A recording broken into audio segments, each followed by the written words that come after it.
ಉಡುಪಿ ಜಿಲ್ಲೆಯ ಕುಂದಾಪುರ ಮೂಲದ ಮೀನುಗಾರಿಕಾ ದೋಣಿಯೊಂದು ಕಾರವಾರದ ಬಳಿ ಮುಳುಗಡೆಯಾಗಿದೆ. ಗಂಗೊಳ್ಳಿಯ ಮೊಮಿನ್ ನಾಜಿಮಾ ಎಂಬುವರಿಗೆ ಸೇರಿದ ಸಿ ಹಂಟರ್ ಹೆಸರಿನ ಮೀನುಗಾರಿಕೆ ದೋಣಿ ಮುಳುಗಡೆಯಾಗಿ ಸುಮಾರು 70 ಲಕ್ಷ ರೂಪಾಯಿ ನಷ್ಟ ಸಂಭವಿಸಿದೆ. ಜನವರಿ 11ರಂದು ಚಾಲಕ ಯೋಗೀಶ್ ರಾಮಕೃಷ್ಣ ಹರಿಕಾಂತ ಮತ್ತು 7 ಮಂದಿ ಸಿಬ್ಬಂದಿ ಜೊತೆ ಮೀನುಗಾರಿಕೆಗಾಗಿ ರಾತ್ರಿ 10:30ಕ್ಕೆ ಮಲ್ಪೆ ಬಂದರಿನಿಂದ ನೇರ ಉತ್ತರ ದಿಕ್ಕಿಗೆ ಹೊರಟಿದ್ದು, ಜನವರಿ 12ರಂದು ರಾತ್ರಿ ಸುಮಾರು 11:45ರ ಹೊತ್ತಿಗೆ ಕಾರವಾರ ಬಳಿ ಸಾಗ್ತಾ ಇದ್ದಾಗ ದೋಣಿಯ ಕೆಳಭಾಗಕ್ಕೆ ಯಾವುದೋ ವಸ್ತು ತಾಗಿದೆ. ಇದಾದ ಕೆಲವೇ ಹೊತ್ತಿನಲ್ಲಿ ದೋಣಿಯ ಮುಂಭಾಗದ ಸ್ಟೋರೇಜ್ನಲ್ಲಿ ನೀರು ಒಳಬರಲು ಆರಂಭವಾಗಿದೆ. ನೀರು ಖಾಲಿ ಮಾಡಲು ಯತ್ನಿಸಿದ್ರೂ ಸಾಧ್ಯವಾಗದೆ ದೋಣಿ ಮುಳುಗಡೆಯಾಗಿದೆ.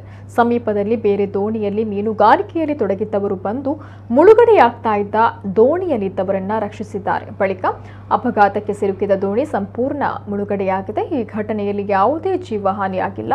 ಕಾರವಾರದ ಕರಾವಳಿ ಕಾವಲು ಪೊಲೀಸ್ ಠಾಣೆಯಲ್ಲಿ ಪ್ರಕರಣ ದಾಖಲಾಗಿದೆ.